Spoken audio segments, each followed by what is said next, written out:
Of all the interactive cards, I think shaker cards remain the most popular. They are fun and easy to make. I have 3 different styles featuring Simon Says Stamps Let's Celebrate. Birthdays and shakers, a perfect match. Thank you for joining me, and let's dive right in. Let's Celebrate is a large stamp set 6 by 8 inches with lots of cute birthday related images and fabulous sentiments. I stamped anything that had to do with cake, so you know where my mind is at, on white cardstock with black VersaFine ink. Although this is not a Copic friendly ink, I love the crisp detail that it gives, so I have clear embossed it so that I can Copic color on it and not have any bleeding. The coloring is fast and easy, and although I stamped 3 images, I only ended up using 2 of them. I do not have the coordinating die set, so after I've done my coloring, I fussy cut the images. I'm going to begin with the card that has 3 independent shaker elements. I have a piece of white cardstock that has been trimmed to 4 inches by 5 1/4 inches. It is laid on top of white foam that is cut slightly smaller, and I make sure that the foam is centered on the back of this panel. I choose 3 of the larger dies from Simon Says Stamps Stars die set and arrange them on the panel. Both the cardstock and the foam are die cut at the same time. The dies have no problem cutting through these 2 layers at once. This will ensure that the die cut openings on the foam panel are going to align to the ones on the cardstock. Thin streams of glue are applied to the cardstock panel. I make sure that I go around those die cut openings but leave a little bit of room for the glue to spread. Then I lay down the acetate, which has been cut to the same size as the cardstock panel. The dies that were used to cut both the foam and the panel were also used to cut some rainbow holographic cardstock. The stars are going to be adhered to black cardstock, which will be the mat on the card and measures a little bit larger than card front size. The foam is centered on the black cardstock so that when the stars are adhered to it, they are going to align to the die cut openings on the card front. Then the card front is going to be adhered to the foam panel, making sure that those stars line up with one another. The black mat is adhered to an A2 size top folding card base. All 3 cards, I'm using a really fun shaker mix called Disco Ball. Mound up a small amount of the mix on top of each of the stars.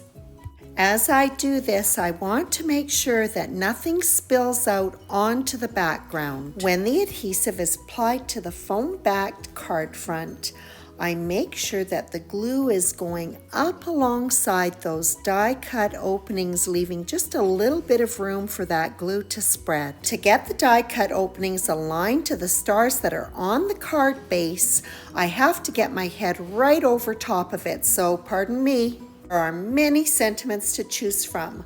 I've chosen one that's going to fit right on the corner of my panel. After it is stamped with black VersaFine ink, I'm going to take my cupcake, which I fussy cut, and adhere it to the other corner. Using the stars die set, I've also die cut several smaller stars out of the same rainbow holographic paper, which I adhere around the shaker elements. When it comes time to adhere those itty bitty ones, the jewel picker comes in handy. For this next card, the vellum shaker is full card front size, 4 inches by 5 1/4 inches, and is the quickest of all 3 to make. The vellum will need to wrap around a card front size panel, so it's a little bit bigger at 4 1/2 by 6 inches. This fabulous and big happy birthday sentiment is positioned right in the center of the panel.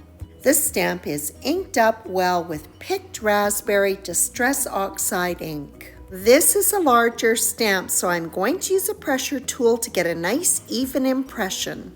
This ink does not dry immediately, so it is perfect for clear embossing. In the background, my heat tool is coming to full temperature, and when I apply the heat, it melts immediately. The panel goes back into the stamping platform so that I can stamp a secondary sentiment. I use black VersaFine ink, and like the main sentiment, it is going to be clear embossed. The vellum is going to be adhered to a white cardstock panel, so I take a little bit of time getting one centered on the other. I'm just going to be folding up the vellum over top of the cardstock panel. The vellum is easy to snug right up against the cardstock edge and to crease.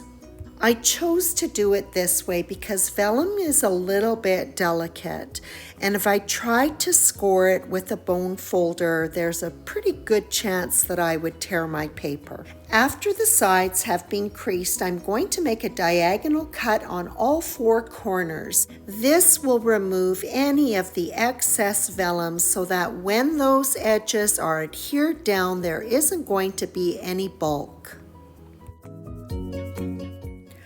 Around the perimeter of the cardstock panel, I'm going to be applying some 1/8 inch double-sided tape.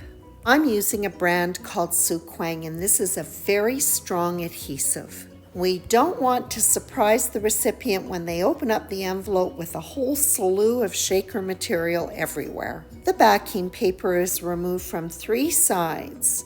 If I have any adhesive that is overhanging, I just fold it back onto itself. The panel is slipped into the vellum up against that bottom crease with the adhesive facing up, and the 3 sides are pressed down firmly. The top of the panel opens up like a pocket and the shaker material is added. Backing paper is removed from the final strip of adhesive and it is sealed. The shaker is adhered to a top folding A2 size pink card base of Simon Says Stamps doll cardstock. Such a fun and easy card to make. The final card is also a flat shaker but with an interior panel. I'm starting off with a panel of dark pink cardstock which is A2 size. It will be die cut with the middle die from Simon Says Stamps A2 Marquee die set. Frame is lined up with a panel of white cardstock that is A2 sized so that I can use it to position the small interior rectangle in the center of the card. The birthday cake is adhered to the center of this panel. I'm going to be using some heat-resistant acetate. This particular brand is by Judikins. These sheets are already A2 size, so I can go ahead and just add it to the back of my frame. Both the card base and the framed acetate are placed in a stamping platform so that the sentiments can be positioned around the cake. The sentiments are going to be stamped with black VersaFine ink and then clear embossed. Where I stamp, I use a little bit of anti-static powder.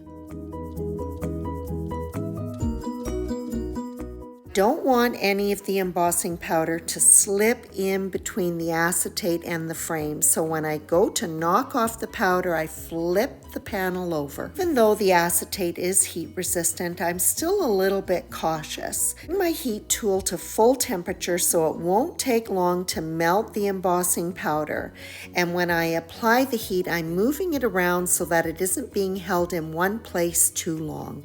Double-sided tape is applied to the perimeter of the frame.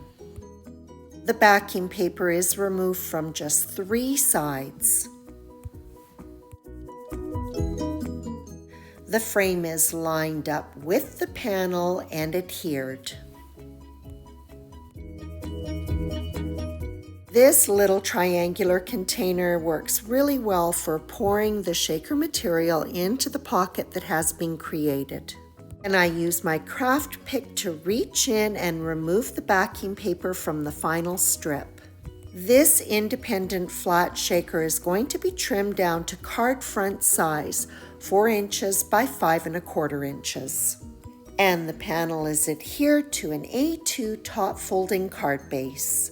I hope you enjoyed this video featuring Simon Says Stamps Let's Celebrate, featured in 3 different styles of shaker cards. And is there anything that goes better with birthdays than confetti, besides birthday cake? Thanks for joining me, and as always, I appreciate your visit.